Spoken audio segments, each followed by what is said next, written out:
Top Congo FM, toujours imité, jamais égalé. Monsieur Jean-Pierre Bemba, bonjour. Bonjour. Merci, c'est une première d'accepter cet entretien. Alors, campagne électorale oblige, on commence par là. Que vise le MLC de ces scrutins? La majorité au Parlement et dans les provinces? Bien sûr, avec un parti politique, ce qu'on vise, c'est de gagner les élections à tous les niveaux. Au niveau provincial, au niveau national. Mais ce que nous visons également, puisqu'on a choisi comme candidat pour le MLC également, pour soutenir le président de la République, le candidat le président de la République, Félix-Antoine Tshisekedi Tshilombo, numéro 20. La priorité, c'est la présidence ou la majorité? Je pense que l'un va avec l'autre. Vous pouvez être président, mais si vous n'avez pas la majorité, vous allez gérer, diriger comment? Les deux vont ensemble, les trois même, je dirais. Non, mais la question, c'est pour l'Union sacrée ou dans l'Union sacrée. Le MLC voudrait quand même, pour pouvoir peser, remporter un maximum de sièges par rapport aux autres. Absolument. C'est pour ça que nous avons aligné des... Et je pense que nous sommes un des premiers partis à avoir le plus grand nombre de candidats, les députés tant nationaux, pour pouvoir avoir un maximum de députés nationaux au niveau de l'Assemblée nationale, que députés provinciaux également, pour pouvoir avoir les majorités au niveau des assemblées provinciales, ainsi que pouvoir obtenir un très grand nombre de sénateurs. On vous a vu partout, plus d'une trentaine de localités à vous seul, chose qu'aucun autre membre du Présidium de l'Union sacrée n'a fait.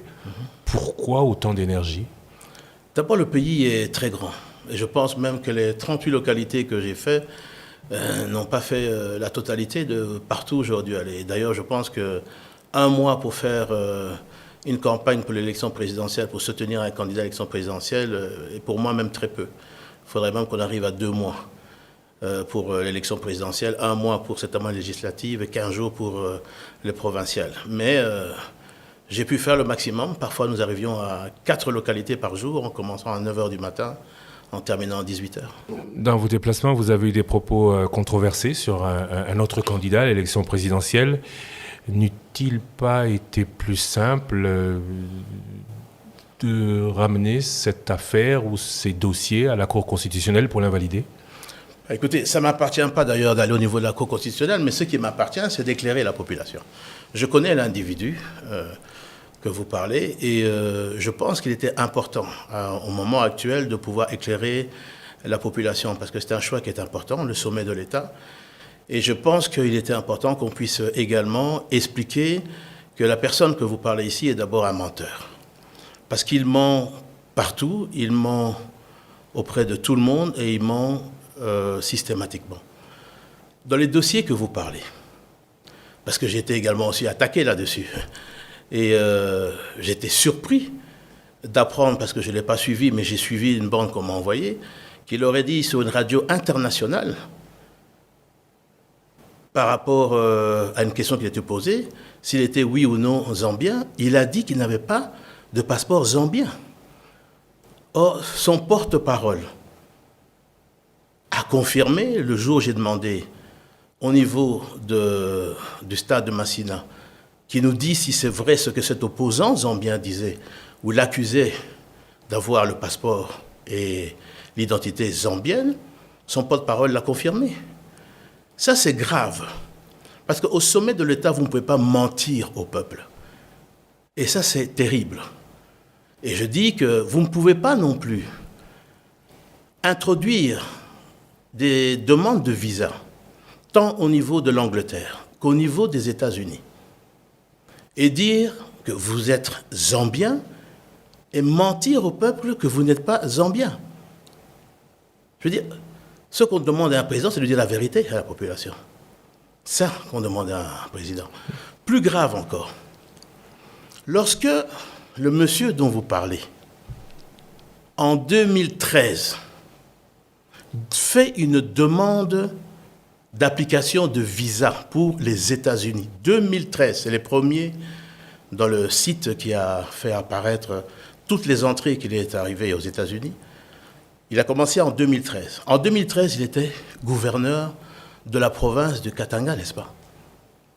Donc, vous imaginez un monsieur qui est gouverneur d'une province, en République démocratique du Congo, qui a le passeport diplomatique en tant que gouverneur de la province, et qui va dans un pays étranger, notamment les États-Unis, et qu'il demande le visa en tant que Zambien, lui qui représente une grande province comme le Katanga.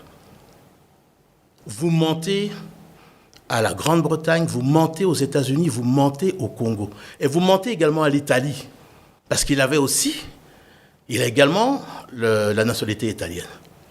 Ce qui est grave, c'est que lorsque vous faites ça, c'est-à-dire que vous considérez que le passeport congolais n'a aucune valeur à vos yeux. Vous, gouverneur de cette grande province du Katanga. Vous avez dit que vous avez suivi... Pire encore, vous minimisez l'importance du passeport congolais et vous le privilégiez au passeport zambien. C'est-à-dire que vous n'êtes ni congolais, ni dans l'âme, ni dans l'esprit, ni même dans le sang. Et je vous dis, je le défie même de connaître l'hymne national congolais.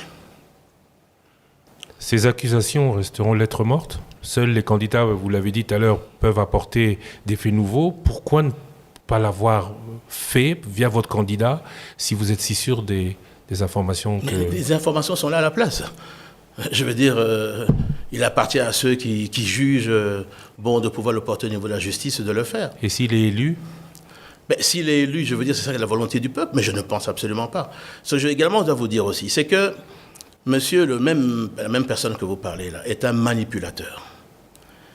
Manipulateur parce que systématiquement, il a manipulé les images de ces rencontres qu'il disait avec la population.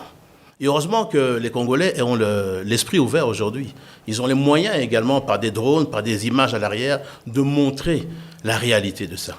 Quand vous voyez la ferveur qu'il y avait au niveau du chef de l'État, parce que je l'ai suivi dans plusieurs étapes, j'ai vu des foules énormes, Bumba, Lissala, Gemena, Badolité, Zongo. J'ai vu les images j'étais pas là, mais de Mbujimaï. J'ai vu les images de Bukavu.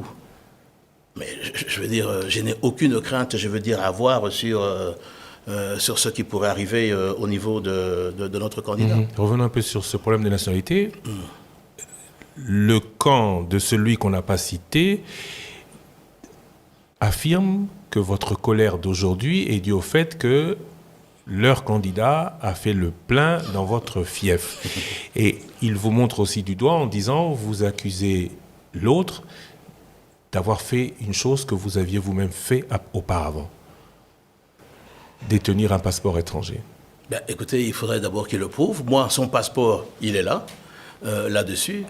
Faire le plein à Gemena, ce qui s'est passé, il est venu avec $250 000. Parce qu'en fait, lui, le problème de ce monsieur, c'est qu'il considère la politique comme les affaires. Il faut acheter. Et la corruption, chez lui, est également une des raisons pour laquelle il fait de la politique. Il achète les individus. Certains candidats à l'élection présidentielle ont été achetés ou proposés en tout cas, à coût de $500 000, $200 000. D'autres également ont reçu plus de $1 million. C'est ça, que ce monsieur n'a aucune moralité et surtout aucune leçon de morale à donner. C'est-à-dire que pour pouvoir donner des leçons de morale, il faut être en mesure de ne pas pouvoir en recevoir soi-même. Or que je peux vous dire que le système, et ce que je voudrais dire à toute la population, le système de ce monsieur, ce qu'il a érigé dans sa province qu'il gérait au Katanga, était un système mafieux. Vous n'aviez, lorsqu'il était gouverneur, il n'y a aucun commerce, que ce soit des salons de coiffure, que ce soit des entreprises de taxi, que ce soit des entreprises d'abattage, que ce soit également des minoteries. Il n'y a aucune entreprise qui n'avait pas l'obligation de pouvoir lui donner sa place dans l'entreprise. Je vous donne 2 exemples, et le Katanga, nos frères du Katanga connaissent ça. La compagnie First Quantum. Qu'est-ce qui se passe ? Canadienne. Ce monsieur gouverneur, dans ses opérations, réclame des marchés de la sous-traitance. First Camtoon dit non, il n'est pas question, ici on ne va pas l'appliquer. Eh bien, il fait fermer cette entreprise, il a fait saisir. Lorsque l'entreprise se plaint au niveau des tribunaux, on la dédommage avec 40 millions de dollars, le monsieur revend l'entreprise à 500 millions de dollars. Je vous donne un deuxième cas, parce que vous êtes très pressé, mais il y a toute une panoplie. Le cas de Mwamba Kabasele, qui avait une mine de coltan au niveau du Katanga. C'est ce gouverneur-là qui va arriver avec une bande de voyous pour piller ses stocks de cobalt, ravir la mine, simplement parce qu'il avait le défaut d'être kassaïen. Voilà le type de personnage que certains veulent voir gérer le Congo, et je dis ça, c'est pas possible. S'il a géré le Katanga comme un bien personnel, dans le style d'une mafia, avec un parrain, comme nous l'avons déjà vu dans certains films, ce qu'il veut faire, en fait, ici au niveau de la RDC, c'est de gérer de la même manière la RDC. C'est-à-dire que vous allez voir que dans toutes les affaires ici en RDC, vous allez retrouver ce monsieur, avec ses structures de société, être présent dans chacune des sociétés. Et si vous avez le malheur de refuser, eh bien, il vous éjecte, il vous ferme. C'est ça qu'on appelle un système mafieux. Et ça, on ne peut pas accepter. Ce monsieur a bâti sa fortune lorsqu'il est revenu d'exil en Afrique du Sud, qu'il est rentré grâce à l'ancien président de la République au Katanga. C'est à ce moment-là qu'il a battu sa fortune. Et je ne pense pas que c'est avec son salaire de gouverneur qu'il a pu avoir la fortune qu'il a aujourd'hui. Et ce monsieur voudrait faire le même type de gestion au niveau de la RDC, et ça, ce n'est pas possible. Le Congo est un pays démocratique, ce n'est pas un État où il faut instaurer une mafia au sommet de cet État. Et ce monsieur que je connais est capable de marcher sous des cadavres pour ses intérêts personnels. Ce que vous dites est grave. Je suppose qu'ils vont entraîner réaction de la part de son camp. Ces propos et d'autres, tenus dans tous les camps, n'entapent-ils pas la cohésion nationale qui, vous avez toujours dit, est très chère à vos yeux? Non, mais la cohésion nationale ne veut pas dire que nous devons laisser n'importe qui faire n'importe quoi, sous prétexte simplement qu'il a de l'argent et qu'il a une ambition démesurée, une obsession de devenir président de la République. Oui, mais ces propos aujourd'hui, vos propos particulièrement, les vôtres, renforcent une fracture déjà bien présente dans la société. Mais cette fracture-là, cette fracture que vous parlez là, qui prône de pouvoir chasser les Kassaïens du Grand Katanga? Qui est celui qui a un jour prononcé à quelques mois qu'il allait couper la carte du Congo en retirant le Katanga? Est-ce que ce n'est pas ça, les propos dangereux? Mais je le dis à toutes ces personnes-là, qu'ils fassent très attention. Le Congo va rester un et uni. Qu'il en déplaise à ceux qui ont des ambitions démesurées et qui en font une obsession d'être à la présidence de la République. Est-ce que le risque avec cette élection, avec tous les propos entendus pendant cette élection, ne sont pas partis crescendo d'une fracture, d'un démantèlement, d'un éclatement de cette République démocratique Absolument. du Congo Je pense que vous avez une personne qui a des ambitions, comme je le dis, qui dépassent, je pense, tout entendement. Ce n'est pas de la démocratie qu'il est en train de faire. Je parle maintenant en tant que ministre de la Défense. J'ai, bien sûr, comme vous savez, ce qu'on appelle des renseignements sous l'administration du ministère de la Défense. Je vais vous dire ceci, et je préviens la population de ce qui est en train, monsieur, de préparer. Monsieur le sait très très bien. Il le sait. Au moins ça, on peut lui donner, c'est qu'il est lucide. Il sait qu'il ne peut pas gagner les élections. Il ne peut pas gagner les élections parce qu'il ne peut pas tromper un peuple tout le temps et à tout moment. Et le peuple a très bien compris que ce monsieur est l'agent du Rwanda. Pourquoi? Le monsieur est son plus proche collaborateur, conseiller spécial, qui est aux arrêts. Nous avons découvert, lors de son arrestation, tous les contacts qu'il avait quotidiennement avec le M23. Est-ce que ce monsieur-là que nous parlons, veut-il dire qu'il n'était pas au courant de ça? Ce monsieur, je vais vous dire, il y a 3 mois exactement, à travers les renseignements, nous recevons des renseignements au niveau de la Russie.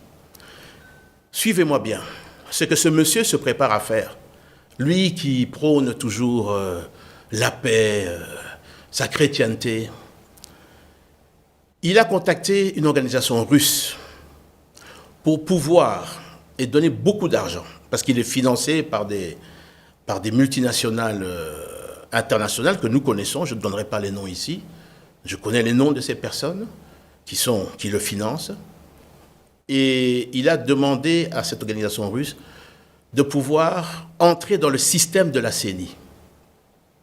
Dans le système de la CENI. Dans le système de la CENI, oui. Et nous avons la preuve de ça parce qu'il y a eu plusieurs tentatives d'attaque sur le site. Il a demandé à cette organisation, et ce que ce monsieur se permet de faire, il sait qu'il ne peut pas gagner les élections. Mais il va fabriquer des résultats à travers cette organisation, qu'il va faire publier. Et c'est là que je dis à la population, attention, attention. Parce qu'il a, comme son habitude, acheté des organisations de la société civile, et pas des moindres, et d'une grande organisation dont je ne citerai pas maintenant. Mais le jour où cette grande organisation, qui peut-être va se reconnaître dans mes mots, va recevoir ce listing préparé par une organisation russe, peut-être qu'ils ne le savent pas d'ailleurs, mais qui leur sera remis par le fameux monsieur là, qui va prétendre à la grande organisation ici, qui est implantée dans tout le pays, lui dire que ce listing vient de la CENI. Peut-être que naïvement, ils vont prendre ça et ils vont pouvoir dire voilà les vrais résultats. Je dis attention, à la minute qu'il va faire ça, je vous appellerai et je vous dirai une fois de plus comment et pourquoi cette organisation a accepté de publier des faux résultats, parce que maintenant je leur ai dit qu'il va sortir des listings de faux résultats. Pire que ça, si ça ne réussit pas, ils vont essayer de mettre l'application, ils ne réussiront pas non plus, de chercher à mettre le feu dans le pays. Mais je le dis à ce monsieur, qu'il fasse attention au retour de flamme. On ne le laissera pas détruire pour ses ambitions personnelles, mafieuses, prendre et déstabiliser ce pays. Nous utiliserons la force publique pour rétablir l'ordre s'il essayait de mettre le feu dans le pays. Vos accusations sont graves et à ce stade, vous dites que vous avez des éléments, sont toujours sans suite et conséquences ? Eh bien, écoutez, n'eût été la qualité de démocrate du président de la République. Il y a certaines personnes qui devraient déjà répondre de ces faits. En cas de victoire de votre candidat et d'une majorité au Parlement, où se voit Jean-Pierre Bemba ? Eh bien, nulle part spécialement. Ce que je voudrais, c'est que le Congo gagne. Et je pense qu'aujourd'hui, le meilleur candidat pour faire gagner le Congo dans le développement de demain, c'est le président Félix-Antoine Tshisekedi. Ni Premier ministre, ni président du Sénat ? Vous savez que je suis resté, ça fait depuis 2007 que j'étais sans fonction jusqu'en mars, parce que le président de la République m'a proposé de l'aider au niveau de la défense du pays. Mais vraiment, franchement, je ne fais pas une obsession. J'aurais pu être candidat à l'élection présidentielle. J'aurais pu l'être. Je ne suis pas obsédé, je veux dire, par avoir une fonction là-dessus. Je pense qu'on peut servir le pays autrement que d'être ministre, Premier ministre ou vice-premier ministre. Et en cas d'échec, face au péril que vous dites menaçant la RDC, vous reprendriez le rôle de chef de l'opposition ? Écoutez, les résultats qui devraient être publiés bureau par bureau seraient très clairs à ce moment-là. Et je pense que nous allons nous incliner. Être dans l'opposition, je l'ai déjà été, ça ne pose aucun problème. Dans le même temps, certains regrettent que le ministre de la Défense ne se soit pas fait plus remarquer. Vous avez dit, j'en profite, vous avez dit, vous êtes ministre de la Défense, vous êtes exprimé pendant cette interview en tant que ministre de la Défense. Vous n'êtes pas fait plus remarquer, exprimé sur le champ de bataille. À quand de bonnes nouvelles de l'Est ? Eh bien, je peux vous dire, et je ne voudrais pas vendre la peau de l'ours avant de l'avoir attrapé, mais en ce moment, les forces rwandaises sont en train de se retirer de beaucoup d'opposition. On n'en fait pas encore cas parce que nous ne sommes pas naïfs. Les choses pourraient retourner, mais en tout cas, nous observons un cessez-le-feu et un retrait des troupes rwandaises de certaines positions. Veut-il dire que les choses vont continuer dans ce sens? Mais si ce n'était pas le cas, bien sûr, nous sommes parés à toute éventualité. Mais je suis fier de ce que nos forces font sur le terrain. C'est vrai que nous ne communiquons pas parce que nous n'avons pas à communiquer sur les victoires comme certains le font à chaque fois qu'ils prennent 2 Kalachnikov et 3 petites grenades. Mais je peux vous dire que nos forces sont en train de s'appliquer très fort. Je veux dire que c'est quand même l'actif du président de la République qui a consenti beaucoup de moyens pour la formation, je veux dire, de nouvelles troupes dans les centres d'instruction qui sont ouverts et l'acquisition d'équipements modernes que beaucoup de pays africains certainement ne possèdent pas. On ne vous a pas beaucoup entendu? Oui, mais je continue à ne pas dire ce qui se passe parce qu'on parle de secret défense. Vous êtes le civil à la tête de la défense, ayant administration sur la Grande Muette, vous restez muet comme elle? Je reste muet. Alors, mais dites-nous, cette guerre, elle se termine comment? Elle se termine à la Sun City avec dialogue et brassage, ou elle va se terminer au forceps? Écoutez, nous sommes parés à toute éventualité, comme on dit, c'est-à-dire que nous sommes prêts. Le problème d'une guerre, c'est quand vous la commencez, vous ne savez pas quand elle termine. Et on nous a imposé cette guerre par le Rwanda, avec les supplétifs du M23. Donc celui qui peut vous dire la guerre va se terminer tel jour, ce n'est pas possible. Regardez ce qui se passe au niveau de l'Ukraine, la Russie, vous ne pouvez pas dire à quel moment une guerre peut se terminer.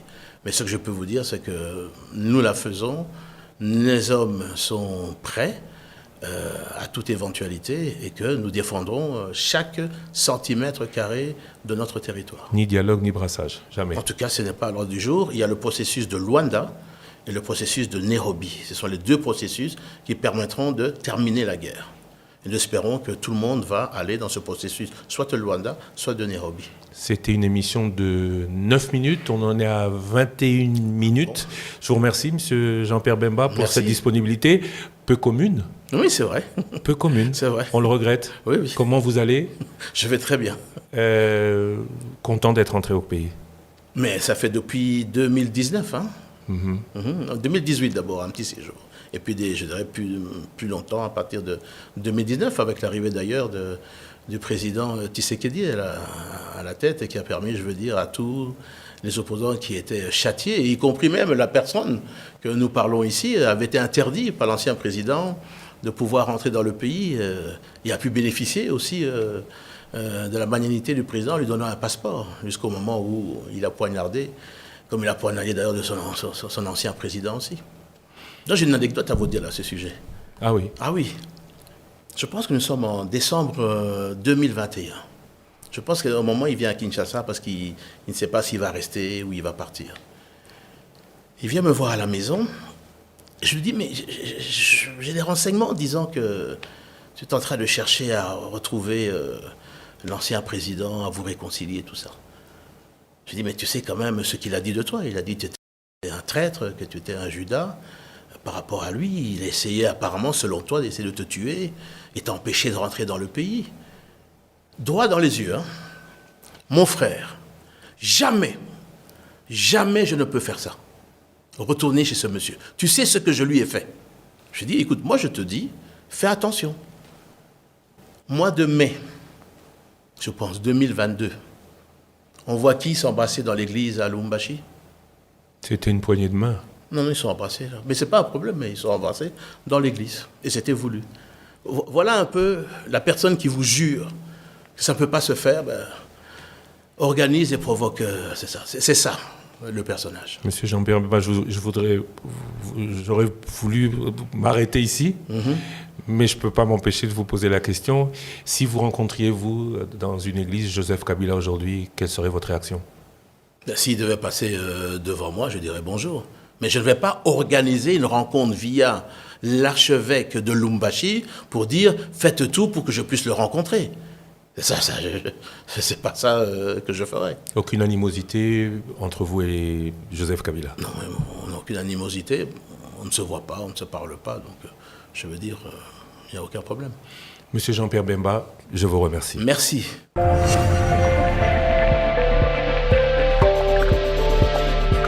Top Congo FM, toujours imité, jamais égalé.